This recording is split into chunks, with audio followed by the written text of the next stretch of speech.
السلام علیکم ورحمۃ اللہ وبرکاتہ۔ دوستو، حاضر ہوئے ہیں پھر سے بڑا پیارا واقعہ لے کر۔ امید ہے آپ خیر و عافیت سے ہوں گے۔ اللہ تعالیٰ سے دعا ہے کہ آپ حضرات خوش رہیں اور اللہ تعالیٰ آپ کی تمام پریشانیوں مصیبتوں کو دور فرمائے۔ بسم اللہ الرحمن الرحیم۔ ایک ولی اللہ کی مقبولیت۔ بصرہ کا ایک سردار ہمیشہ اداس اور غمگین رہتا تھا۔ کسی نے اس سے دریافت کیا کہ آخر اس پریشانی کا سبب کیا ہے؟ اس پر سردار نے جواب دیا کہ بات کہنے کی نہیں پر کہی جاتی ہے کہ مجھ سے ایک ولی اللہ کی خدمت میں کچھ بے ادبی ہو گئی تھی، اس لیے ڈرتا ہوں کہ قیامت کو اس کی مواخذے میں گرفتار نہ ہو جاؤں۔ واقعہ یہ پیش آیا کہ میں ایک مرتبہ زیارت بیت اللہ کو چلا اور سب دوستوں، آشنا، عزیز و اقارب رخصت کرنے آئے۔ حسب دستور کچھ دور چل کر میں نے سب کو لوٹا دیا، مگر ایک شخص زید جو میرے حواس میں تھا واپس نہ ہوا اور اس نے میرا پیچھا نہ چھوڑا۔ مجبور ہو کر میں نے اس کو جھڑک دیا۔ بیت اللہ کا جانا بھی کوئی آسان سمجھا ہے؟ جو پیادہ یہ چلنے کو تیار ہو گیا میرے ساتھ نہ آ، اور جس راہ سے تیرا جی چاہے چلا جا۔ کہنے لگا، اے آقا، کیا خدا پر اس پر قادر نہیں کہ تم کو زادارے جلد پہنچا دے اور مجھ کو بے یار و مددگار اور بلا توشہ چھوڑ دے؟ یہ کہہ کر اس نے اپنی راہ لی اور میں اپنے راستے سے چلتا بنا۔ راستے بھر کہیں وہ مجھ کو نظر نہ آیا۔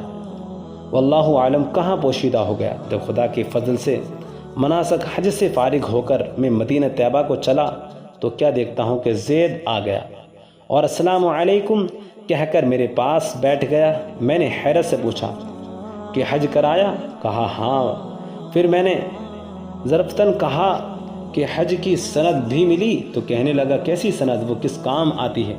میں نے کہا، حج کرنے والے کو بیت اللہ میں غیب سے چٹھی ملتی ہے جس میں لکھا ہوتا ہے کہ فلاں ابن فلاں حج کو آیا تھا اور اس کا حج قبول ہو گیا۔ پھر اسی سند کے ذریعے قبر اور حشر کے عذاب سے نجات ہوتی ہے۔ یہ سن کر زید روتا چلا بیت اللہ کو واپس چلا گیا۔ جب میں حضور اقدس صلی اللہ علیہ وسلم کی زیارت سے فارغ ہو کر لوٹا تو کیا دیکھتا ہوں کہ زید پھر آ گیا اور السلام علیکم کے بعد ایک چٹھی میرے سامنے رکھ دی جو ایک نہایت عمدہ ریشمی کپڑے میں سبز خط سے زید کے عذاب، قبر اور حشر سے نجات کے لیے لکھی تھی۔ یہ دیکھ کر میرے ہوش اڑ گئے۔ پھر ذرا سکون ہونے پر میں نے معلوم کیا کہ اے زید بتا تو اس کی کیا حقیقت ہے؟ آخر یہ دولت بے مثال تجھ کو کس طرح میسر آئی؟ تب اس نے بتایا کہ سنو بھائی، جب میں بیت اللہ پہنچا تو کعبۃ اللہ حاجیوں سے بالکل خالی تھا۔ اس وقت میں نے گڑ گڑا کر زار و قطار رونا اور چلانا شروع کیا کہ میں اے مالک دو جہاں، کیا غریب گناہ گاروں کا حج بھی قابل قبول نہیں جو مجھ کو حج کی سند نہیں ملی؟ کیا غریبوں کا کعبہ اور صاحب کعبہ اور ہے جو وہاں جا کر سند لاؤ؟ مجھ کو قسم ہے تیرے عزت و جلال کی، جب تک چٹھی نہ پاؤں گا کعبے سے باہر نہ جاؤں گا اور روتے روتے یہیں مر جاؤں گا۔ اچانک غیب سے آواز آئی کہ اے زید، نجات کی چٹھی لے اور جا اپنی راہ لے۔ پھر یہ چٹھی میرے ہاتھ میں آ گئی جس کو لے کر میں چلا آیا۔ یہ سن کر میری حیرت کی انتہا نہ رہی کہ اللہ اللہ، اس شخص کا یہ عالی مرتبہ ہے جس سے میں آج تک واقف نہ تھا۔ پھر عزت و اکرام کے ساتھ میں اس کو اپنے ہمراہ بصرہ لے آیا اور وہ چٹھی نہایت و احترام و تعظیم کے ساتھ معطر و منعبر کر کے صندوق میں بند کر دی۔ جب کبھی جی چاہتا تو کمال و ادب و احترام سے نکال کر اس کی زیارت کر لیتا، چومتا اور آنکھوں سے لگاتا اور پھر محفوظ کر دیتا۔ اتفاقاً میں کہیں سفر میں تھا کہ میرے پیچھے زید کا وصال ہو گیا۔ جب میں واپس آیا تو اس خبر سے میرے رنج و قلب کی انتہا نہ رہی کہ میں ایسے ولی کی تہجید و تکفین میں بھی شریک نہ ہو سکا۔ پھر اچانک مجھ کو وہ چٹھی یاد آئی جو میرے بکس میں محفوظ تھی۔ اب تو میں اور بھی بےتاب ہو گیا اور اپنے اوپر افسوس کرنے لگا کہ سفر کو جاتے وقت میں نے وہ چٹھی زید کو کیوں نہ دی۔ پھر اپنا مہر شدہ صندوق منگا کر دیکھا جو اسی طرح با مہر بند تھا۔ جب میں نے کھولا تو اس میں چٹھی نہ پائی۔ اب تو میرے غم و الم کا کچھ ٹھکانہ نہ رہا اور ایک حشر کا عالم برپا ہو گیا۔ زار و قطار رونے لگا اور روتے روتے سو گیا۔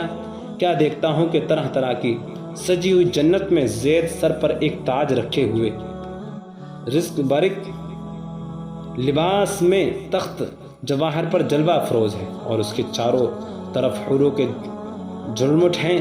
قریب جا کر سلام کیا تو اس نے کہا، اے آقا اس قدر پریشان کیوں ہو؟ میں نے کہا، مجھے یاد نہیں وہ چٹھی تو نے مجھے دے دی تھی۔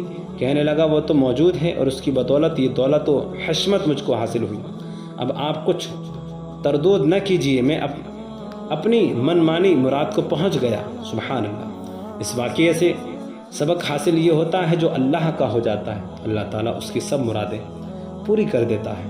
دعا ہے اللہ تعالیٰ ہم سب کو بھی اس واقعے سے سبق حاصل کر کے اس پر عمل کرنے کی توفیق عطا فرمائے، اور ہم سب کو بھی حج بیت اللہ کی زیارت نصیب فرمائے۔ تو دوستو، یہ واقعہ آپ کو پسند آیا تو ہمارے چینل کو سبسکرائب کر کے بیل آئیکن کو ضرور دبا دیں۔